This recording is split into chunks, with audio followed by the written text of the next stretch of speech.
Ego. It's not what you have been told it is. So let's begin by contrast. So let's begin at the top. Way back in the 80s, in the early 80s, when the crust of the earth was still cooling, I was striving to be a psychologist. I was taking psychology courses, and I was introduced to Freudian psychology. And in the Freudian system, ego is not the villain. You have the id, which is our primal drives. You have the superego, which is our profound idealism, and ego is just the mediating force between the two extremes.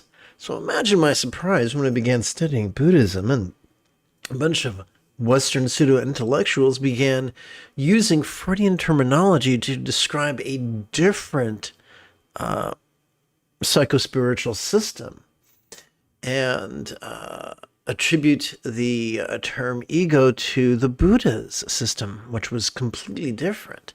You see, in the quasi-spiritual system that used the term ego, ego referred to the tyranny of our primal survival drives, which is not ego according to Freudism, but id. So this is really important. Whenever there are humans, according to Sturgeon's law, the vast majority are going to think that being rigid, fearful, controlling, elitist, competitive, cryptic, and cruel is a good thing. And these people will try to make, in elitism and in their controlling tendencies, will make things more difficult and complicated than they need to be. Einstein observed this when he quipped that any educated idiot can make things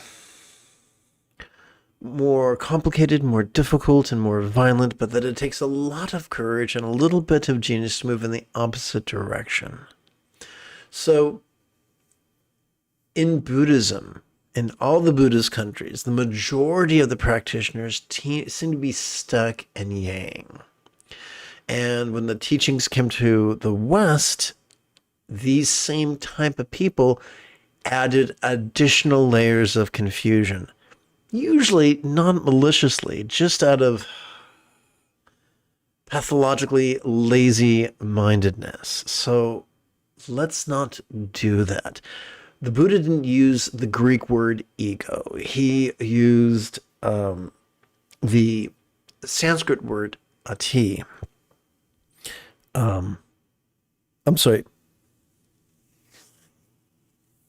Atma. So if we're going to use foreign words, then yes, let's use words that are more appropriate to different systems. And when Buddha talked about selflessness, he talked about it figuratively, and we'll get into that in a moment, but that's where we're going to.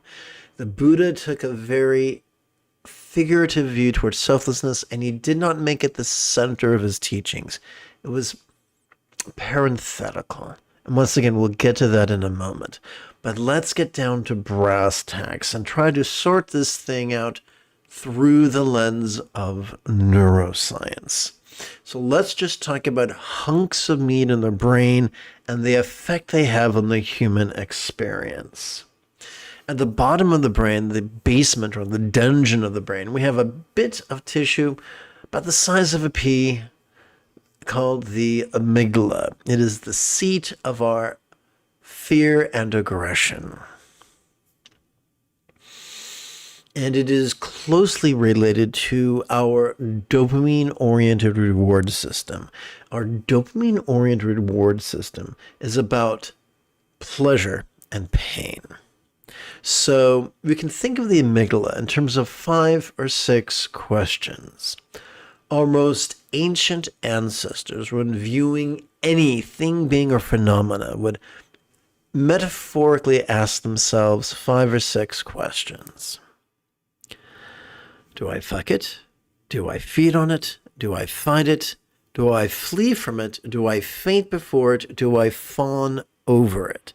So these are the 6 F's. Now these are useful if your main goal is survival, if your main goal is to live long enough to pass on your genetic material to the next generation and do that as often as possible, that's just Jim dandy. But like most complex vertebrate life forms on this planet, we are not limited to one reward system. We have a second reward system. It is not dopamine oriented, it is oxytocin oriented, and is not driven by pleasure, it is driven by a sense of fulfillment. Fulfillment that comes not from competition, but cooperation. Not from selfish pleasure, but from selfless relationships, be they platonic, intimate, vocational, what have you. So our amygdala, if we were going to receive that fulfillment, the amygdala is not going to get the job done. Fortunately, we also evolved about 2 or 3 inches behind our forehead. We evolved a bit of meat we might call the anterior cingulate gyrus.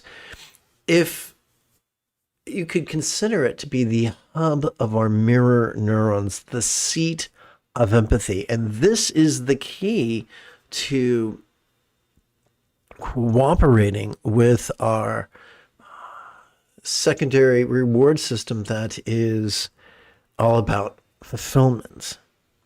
So the question remains, what is it that gets us stuck in our amygdala? Peril. Now, a lot of peril is out of our hands. Jingoism and fascism and late-stage capitalism, criminalizing cooperation, deifying competition, these things create great perilous circumstances, which make it easier and easier and easier to live from our amygdala. So how do we crawl out of our amygdala into our seat of empathy? Well, a typical approach is to use self-talk and affirmations and use all these strategies, and that's very much relying upon our prefrontal cortex. Now, our prefrontal cortex is Jim dandy at analysis and computation. It evolved for that. It did not evolve to be some sort of a gooey therapist, gelatinous therapist whose job is to mediate between our amygdala and our anterior cingulate gyrus. And when we use our prefrontal cortex in an effort to reason with our emotions, we wind up exhausting our prefrontal cortex, which can create symptoms that look a lot like depression that none of us want. Fortunately, nature and evolution have given us a real alternative. Every time we breathe in, whether we know it or not, we access our sympathetic nervous system, which isn't even in the brain. It's ensconced within the thoracic region of our spinal cord. And every time we access our sympathetic nervous system, we are wired not for active concentration, but instead to merely notice, and to notice things vulnerably, passively, viscerally, and randomly. Now you might ask, if I'm going to notice all this stuff, what do I do? What do I do with all the stuff that I notice? Well, you just breathe it in. What happens after you breathe in? Well, typically you breathe out. And every time we breathe out, whether we mean to or not, we access our parasympathetic nervous system. It's also in a spinal cord, but in the different part of the spinal cord, at the lower lumbar region and the tippy top of the cervical region.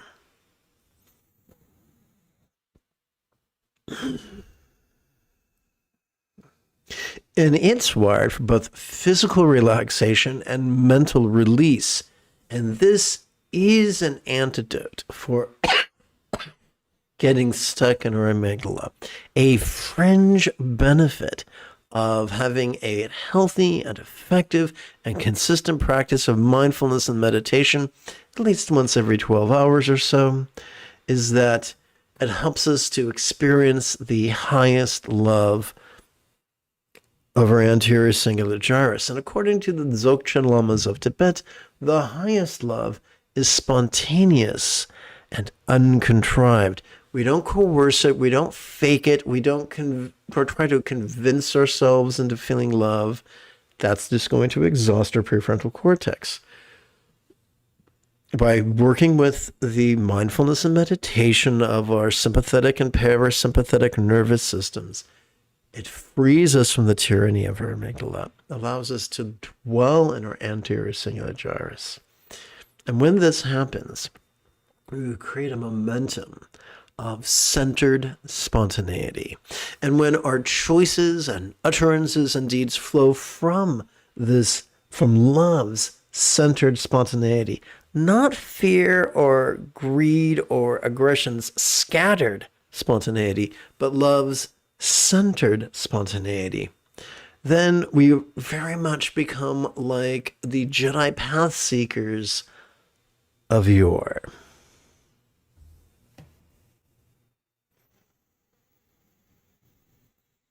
I look forward to chanting and meditating with you after approximately 30 seconds of housekeeping.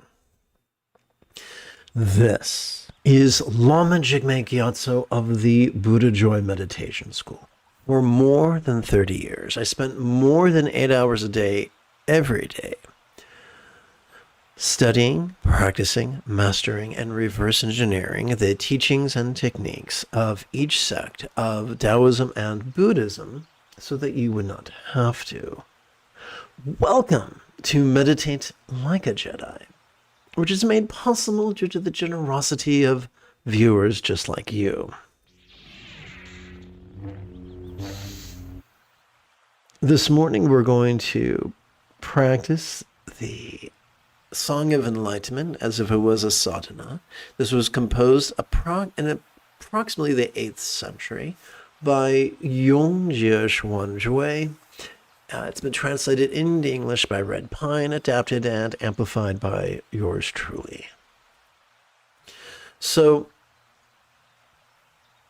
the original path to enlightenment was the Buddha's Eightfold Path. And so, I try to at least refer to each fold of those paths within this practice.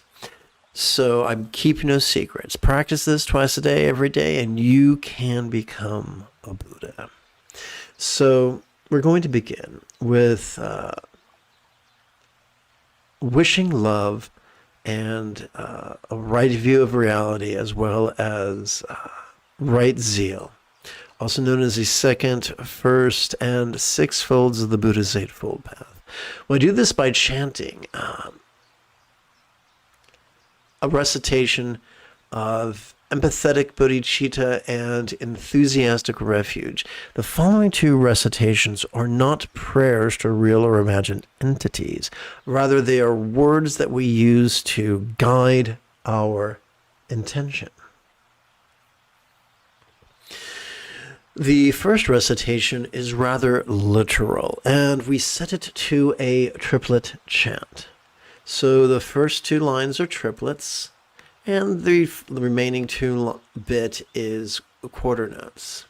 Together, let's practice. May I liberate all beings from the tyranny of hating, craving, and clinging. I misspoke. This isn't quarter notes. These are just monotone. Same note. By relying on the Buddha's example, instructions, and students, these three nouns are so useful that over the centuries they've earned the metaphoric nickname of the three wish-fulfilling jewels, kind of like Aladdin's lamp. This is the very concise and figurative version of the same thing we just chanted. We're going to recite it in harmony with the bookend chant, which really is my go-to chant. Together. May I liberate all beings by relying on the three jewels May I liberate all beings by relying on the three jewels. May I liberate all beings by relying on the three jewels. If you've just joined us, welcome aboard. The moment you have a specific question about Buddhist chanting or Buddhist meditation or Buddhist philosophy or how to apply them, simply type your question in great detail in the chat window.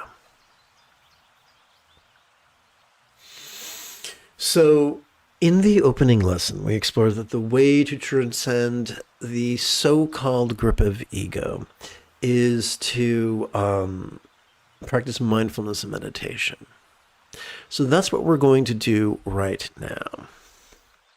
As children, the first bicycle we each received most likely had training wheels, which, although were ungainly, got the job done.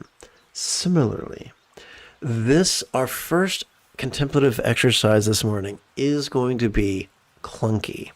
During our inhalation, we can generate a vertical traction between our head and our tush, while we silently and mentally recite, perceiving this very turbulent play of mind.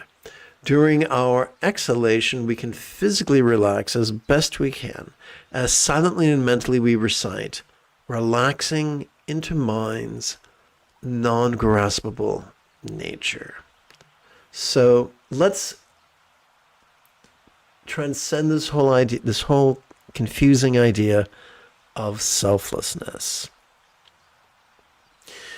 Every time we relax into our exhalation, whatever we noticed during the previous inhalation could now feel as if it was as non-graspable as if it had never been born. It could feel as if it was as non-graspable as if it was selfless. It could feel as non-graspable as if it was deathless. It could feel as non-graspable as if it was it could feel as non-graspable as a vast, empty void. Like the illusion of the infinite azure sky on a bright and beautiful cloudless morn, which, although is tantalizing to the eye, is literally non-graspable to our hands.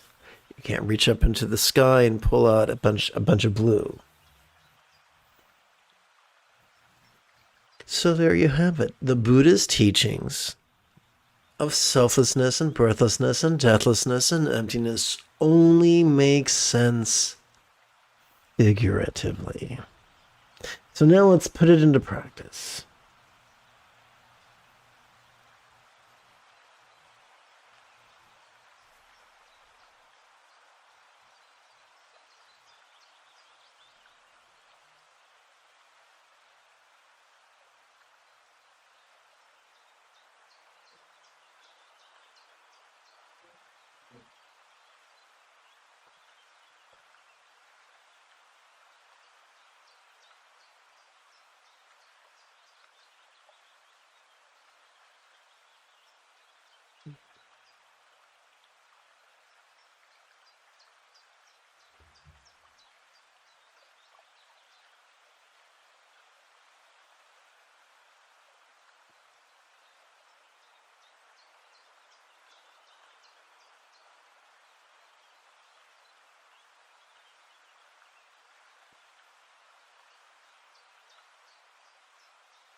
And now we begin chanting the actual text together.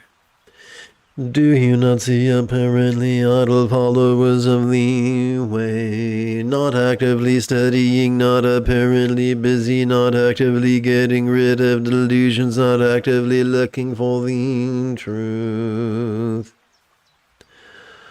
The true nature of their ignorance is the same as their aware, laid back and loving Buddha nature. Their illusory empty bodies or their dharma bodies of the mastery of awareness and release. Their dharma body they realize does not include a graspable thing. Their original nature is the primordial Buddha's awareness, letting go and love.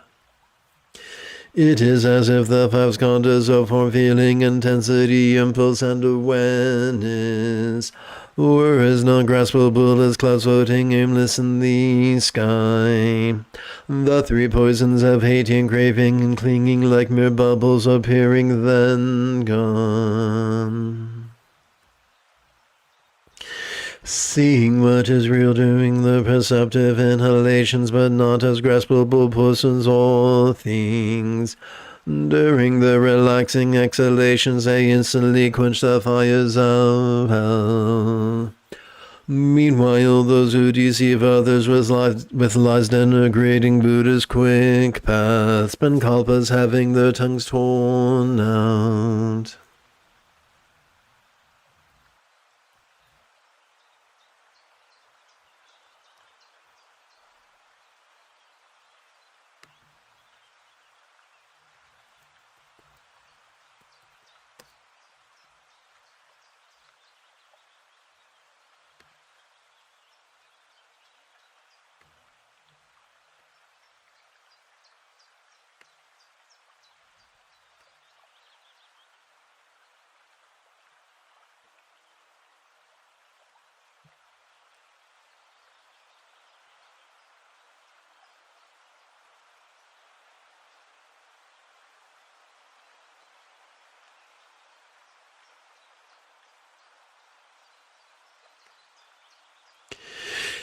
Instant understanding is thus come when Tathagata meditation. Every practice and perfection is present in your body's tissues, facilitating awareness and release.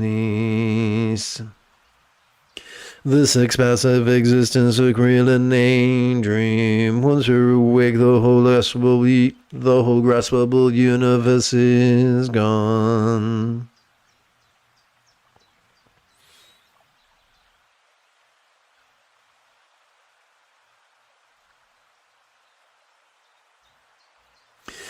No punishments or blessings, nothing lost or gained. As for the heart of nirvana, do not ask for directions. Regarding that unpolished, discovered mirror, it is time you took a closer look at the preconceptions of the minions of Yang. Who has no thoughts, who is not born, but truly is not born, is not born. Ask a tailor's mannequin made of wood, how is that quest for Buddhahood coming?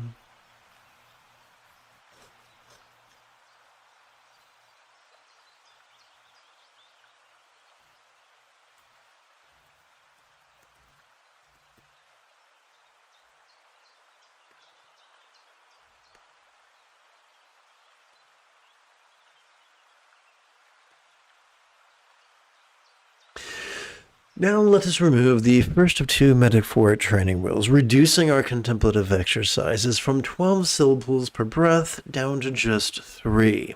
During our inhalation, we could silently and mentally recite "notice this," and during our exhalation, we could silently and mentally recite "relaxing."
Let go your grip on the material world. In the heart of nirvana, eat and drink, feel free from the tyranny of chasing and fleeing. Practices are ephemeral, everything experienced during or relaxing exhalation could feel as if it is empty. This is the path of the perfect enlightenment of the Buddhas. Speaking with conviction is a sign of a true monk, thus unable to indulge in asking questions. The big picture thinking of suffering roots is what marks a Buddha. Picking through the leaves and twigs of mastering minutia is not for me.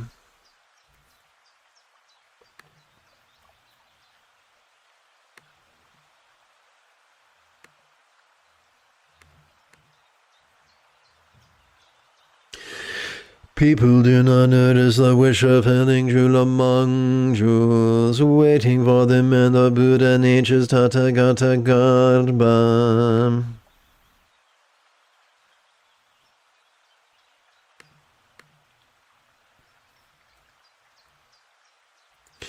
Its sixfold power is neither empty nor not. It's perfect like neither visible nor not.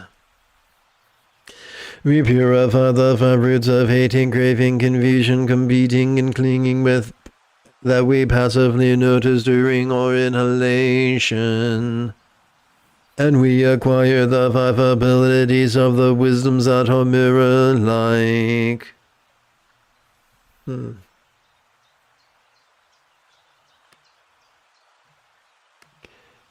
Insert.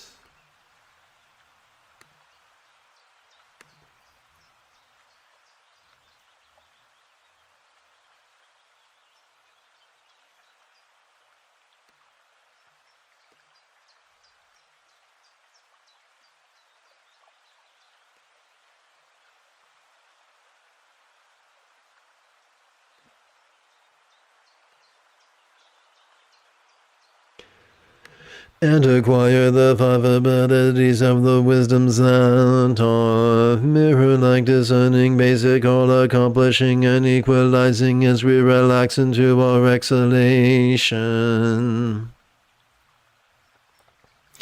Only then will you know what cannot be measured.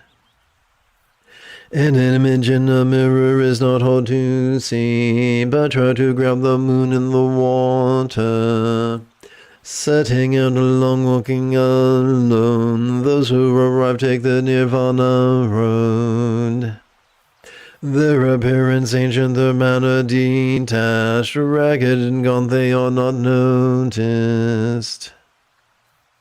Disciples without means, they are called poor, poor in possessions but not in freedom.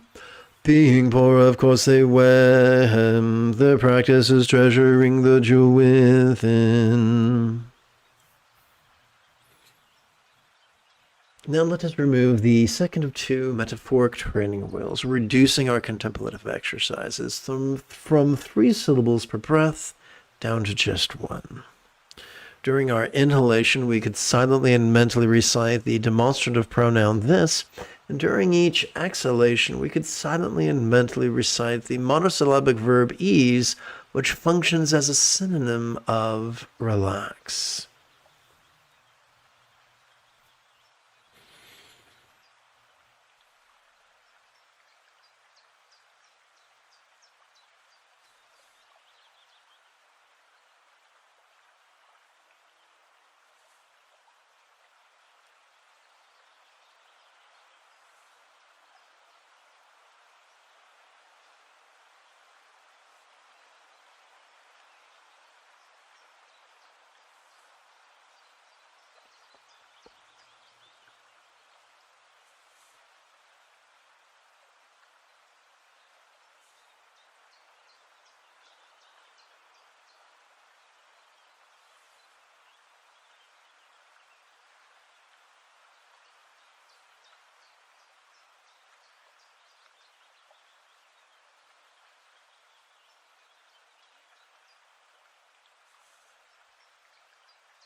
The priceless wish of feeling true love, noticing and releasing with inexhaustible uses. It never withholds its help or response.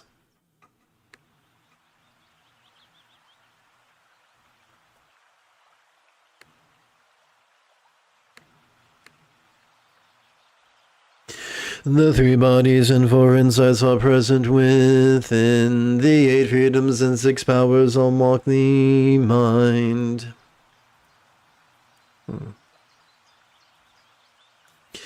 Gifted people embrace it all concerning the way at once. Lesser master but all not enthusiastic. Thinking about the superficialities of changing their clothes, they claim they are making incremental progress. Let people mock another speaker of Buddha's quick path. Let them tire themselves out trying to bend the sky. Hearing their words is like tasting sweet dew. I swallow and suddenly enter the inconceivable. When we are spoiling for a fight, we can sometimes begin to salivate. By swallowing that salivation during our exhalation, we are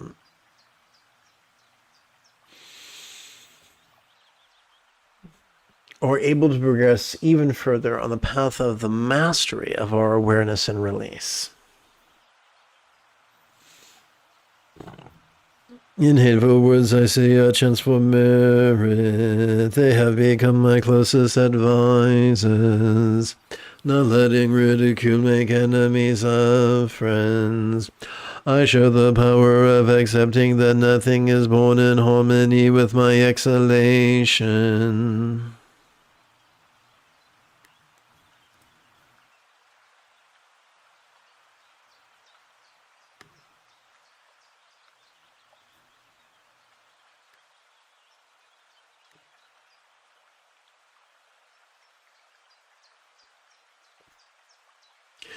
Know the words and know their source. Do not ever focus on the emptiness of wisdom's light of perception and cessation.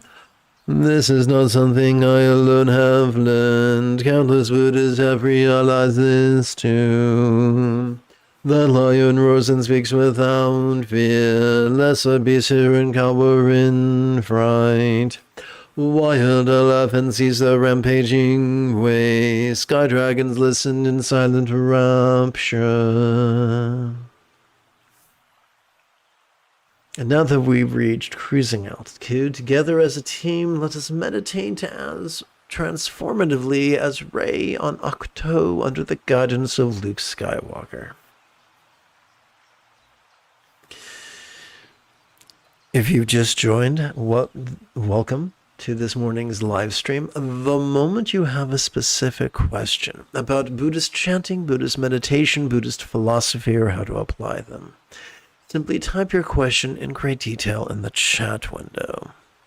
So for now, as we inhale, we could silently and mentally recite the demonstrative pronoun this, and as we exhale, we could silently and mentally recite the monosyllabic verb ease, which functions as a synonym of relax.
I have traveled great rivers, crossed mountains and streams, seeking teachers and masters to better understand meditation.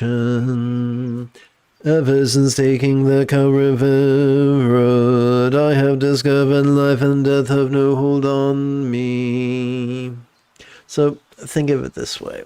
We could think of life as your inhalation, and it's fleeting, and death is your exhalation, and it too is fleeting.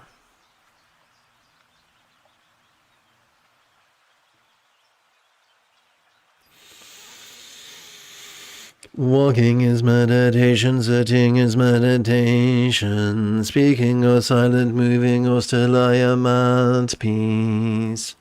Even at nice point I notice and release, thus I remain unmoved. Even the three mental poisons cannot permanently affect me. Before my teacher, the Buddha Matipankara, he's been called possessed Kshanti the ascetic. How many births, how many deaths, births and deaths go on without end. Since I suddenly realize that nothing is as graspable as if it had been born, I treat fame and shame the same. I moved to a mountain and found a quiet place, deep and secluded beneath tall pines. An outsider monk, I enjoy sitting still, settled at least I am truly at peace. Those who are awake do not engage in manipulatively giving gifts. In a world of conditioned beings, however, it is different. Giving also a good rebirth, one is still attached to form. You may as well shoot an arrow into the sky. Its momentum spent and arrow falls back to earth, resulting in another disappointing life. Unlike inhalations, awareness and exhalations release the door to the real and unconditioned. Once you step through, you are in the Buddha's realm.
Ignore the twigs and look for the root, that you love the moon and pure aquamarine. Once you grasp this wish fulfilling pearl of inhalations, awareness, and exhalations release, it's up to you and others never ends. Moon on the river and wind in the pines, how has interdependence cleared the sky all night? The pearl of the Buddha nature, precepts of inhalations, awareness, and exhalations release. Mark the mind, mystic clouds that share the body.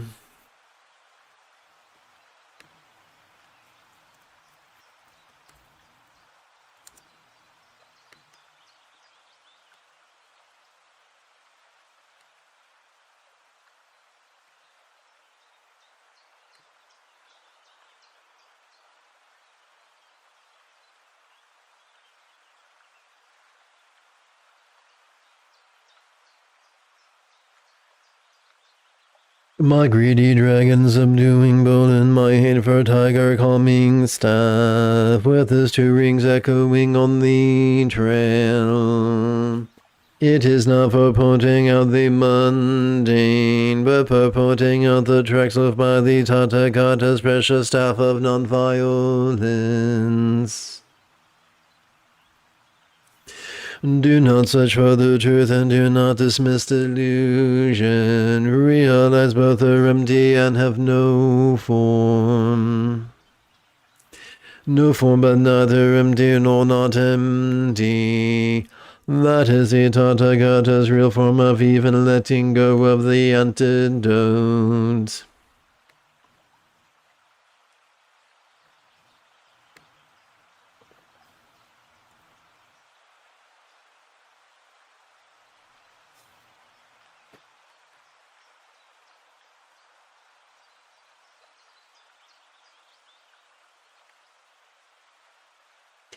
Nothing obstructs the mirror of the mind, illuminating a universe of countless realms, where millions of images appear, neither inside nor outside the perfect light. Saying everything is empty, they dismiss the laws of karma. Such recklessness of relying on fear rather than love is sure to bring misfortune. Renouncing existence for emptiness is the same as jumping into a fire to escape a flood.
Letting delusions go and grasping the truth. The letting go grasping mind is a master of disguise.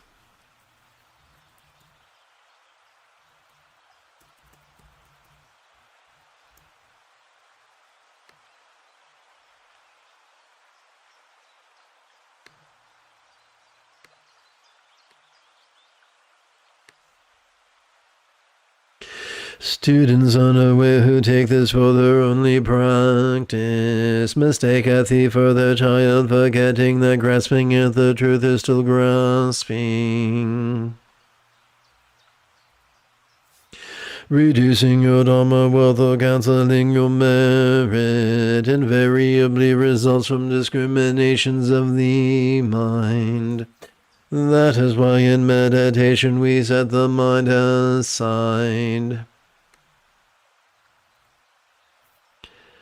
We use the power of exhalations, relaxation, instead, thus accepting that nothing is born.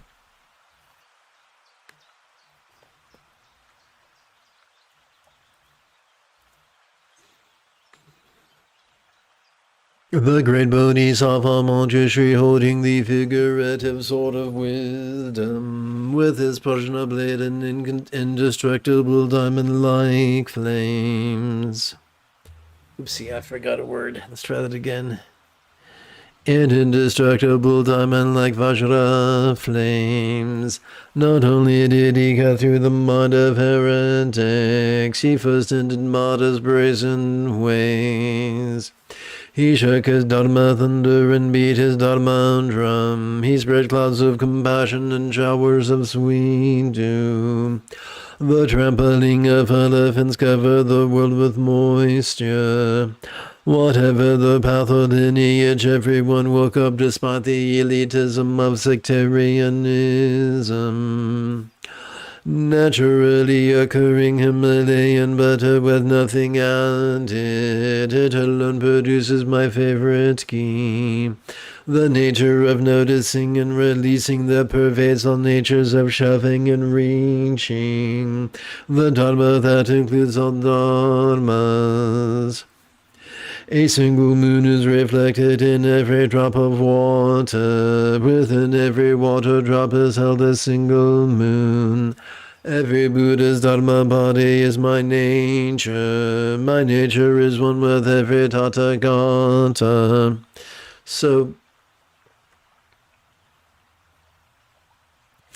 the nature of all things, enlightened and unenlightened, is appearing yet non-graspable, resounding yet non-graspable, sensual yet non-graspable, flavorful yet non-graspable, fragrant yet non-graspable. What we're practicing here, we're basically taking a metaphoric brick and throwing it through the plate glass window of elitism that says us and them.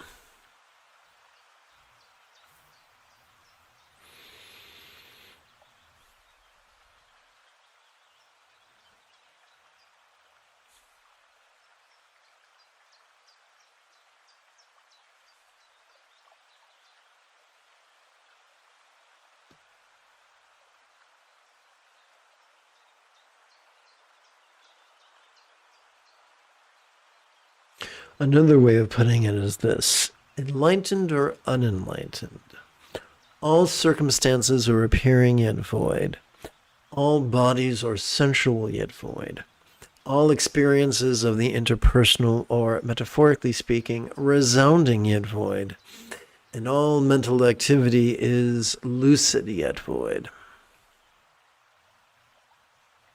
In other words, regardless of what we notice, emote, intend, reason, recall, or imagine, all those things we can perceive and release in harmony with our inhalation and our exhalation.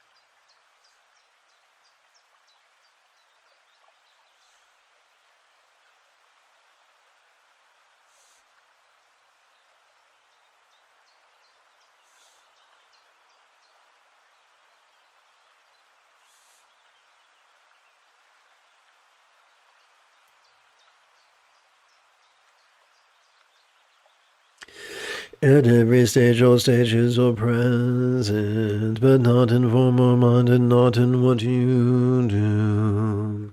Snap your fingers and countless Dharma doors appear. 3 kalpas go by in an instant. As for all statements being no statements, that means nothing to this enlightened nature of mind.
It cannot be slandered and it cannot be praised. Like space, it has no boundaries.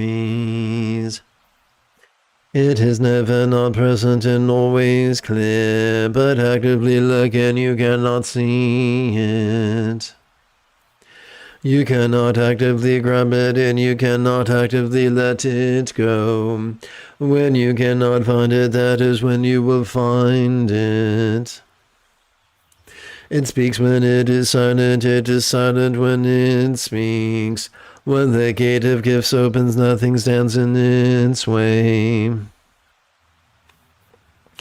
People ask, what is the source of my understanding? I tell them, the power of the great wisdom that comes from inhalations, awareness, and exhalations, release.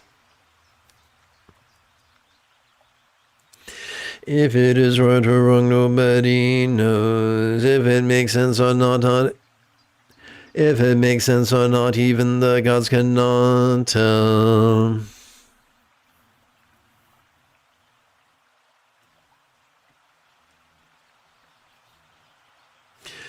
I have been practicing this for kalpas, and not just to make people confused. Flying the Dharma flag, announcing the school's doctrine. Clearly the Buddha's teachings are at Saoshi. Kashyapa was the first to transmit the lamp, the first of 28 generations in the West. The Dharma traveled east and reached this land. Bodhidharma was our first patriarch. The first of sects to wear the robe and spread the word. Those who understood later were countless.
We do not define the truth, illusions are already empty. We define what is and what is not, but we do not empty emptiness.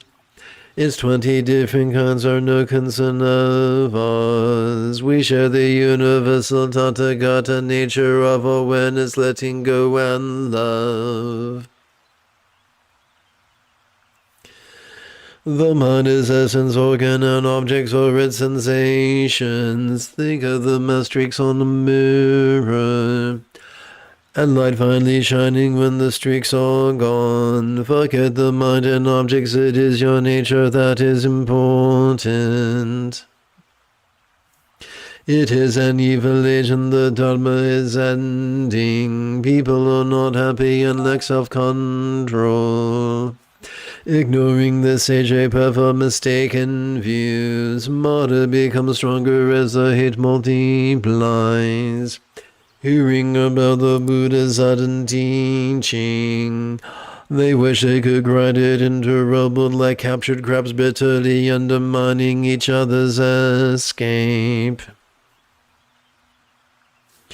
What needlessly arduous path the mind creates, the body suffers or endures. No need to claim injustice or shift the blame. If you are hoping to avoid the endless fire like stresses of karma's folly, do not forsake the Tathagata's true teaching of inhalations, awareness, and exhalations release. In the forest of nothing but sandalwood trees, where it is lush and remote lions dwell. In the sylvan wooded quiet they roam where they will. Other beasts, even birds, keep the distance. Lion cubs all trail behind. By the time they all three they can roar. Foxes who follow the Dharma King, after lifetimes of mischief they can only yap.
The sudden teaching is free of sentimentalities, elitism. As long as doubts remain, arguments follow.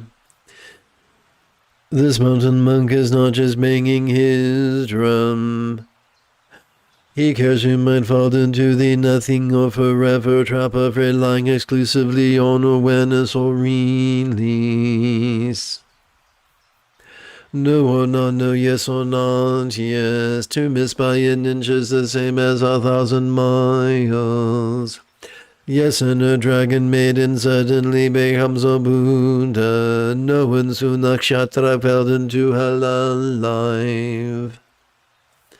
I learned a lot when I was young. I read sutras and shastras and studied commentaries. The names and terms never seem to end. Like counting grains of sand in the sea, it was such a waste of effort. Scolded by the Tathagata, what good is counting others' treasures? I realized all my efforts had been in vain. All the years I had wasted braving dust and wind. Misguided from the start, my understanding wrong. I did not know how the Buddha's sudden teaching worked. Why devotees of lesser past did not see the way. Why unbelievers may be clever but not wise. They are so foolish, so stupid, pointing to the palm to explain what is real, mistaking a finger for the moon as they take figurative statements as literal, turning objects of the senses into ghost stories as they forsake awareness and cling to release.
Who does not see a thing as truly grasp what Buddha's Tathagata, hence the name looking from on high.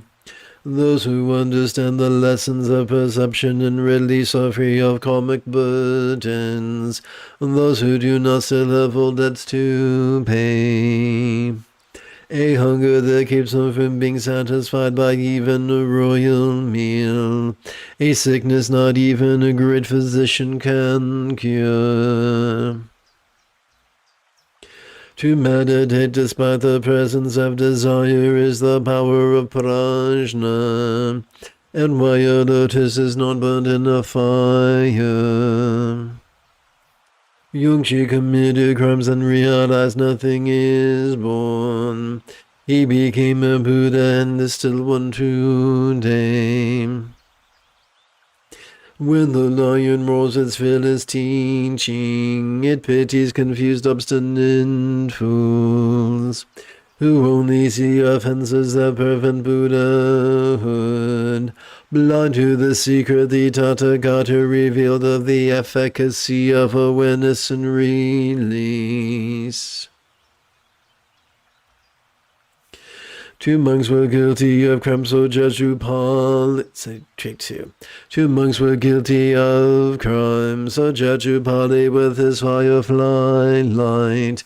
Layman Vimala could he dismiss their doubts as the sun melts the snow.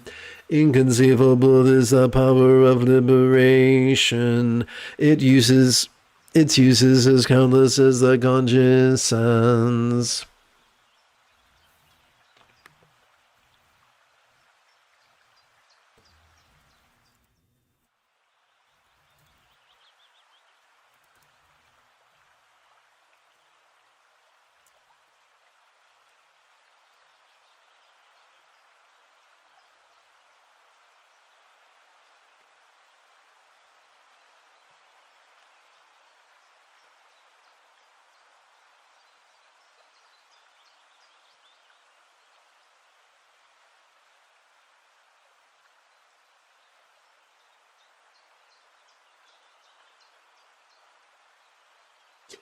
Who would not give every possible offering, such as 10,000 ounces of gold?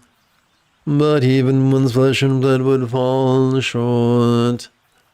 The unsurpassed king of all dharmas realized by more Buddhas than the Ganges has grains of sand.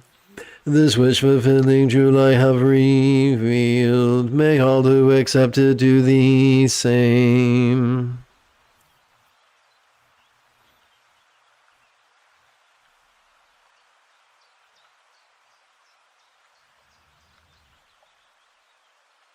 Welcome to this morning's live stream. The moment you have a specific question about Buddhist chanting, Buddhist meditation, Buddhist philosophy, or how to apply them, simply type your question in great detail in the chat window.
Look around, there is not a thing to be permanently grasped. There are no people, there are no Buddhas.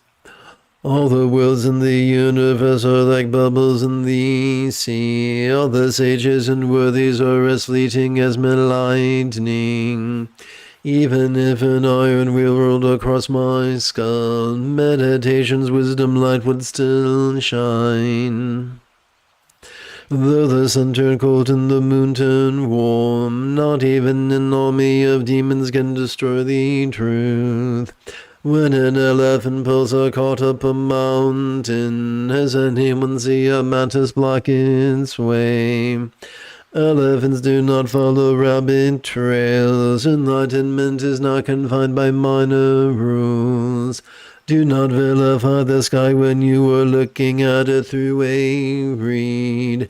If you still do not understand, this is for you.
Let us review the third, fourth, and fifth folds of the Buddha's Eightfold Path by chanting the kind ethics.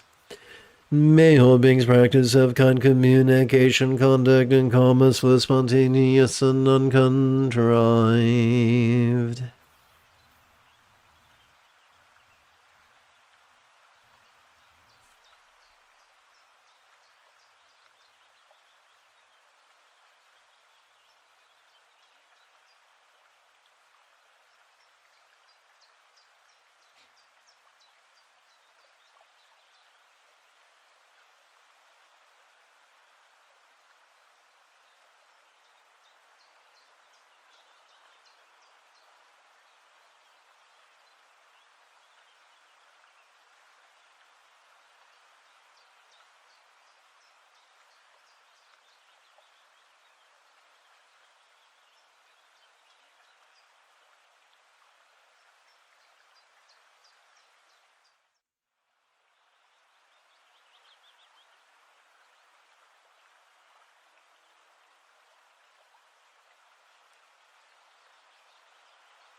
Let us conclude, let us seal this morning's practice with the 4 immeasurables where we review the first and second folds of the Buddha's Eightfold Path.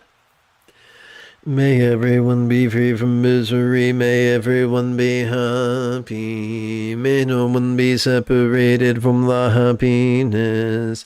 May everyone have balance from the tyranny of hating, craving, and clinging freed. If you feel that I have earned it, you could give this live stream a thumbs up. You could even help support this channel. If I do look forward to returning and to lead today's evening meditation class and group practice in about 10.5 hours. And if you are as geeky as me, may the Force be with you always.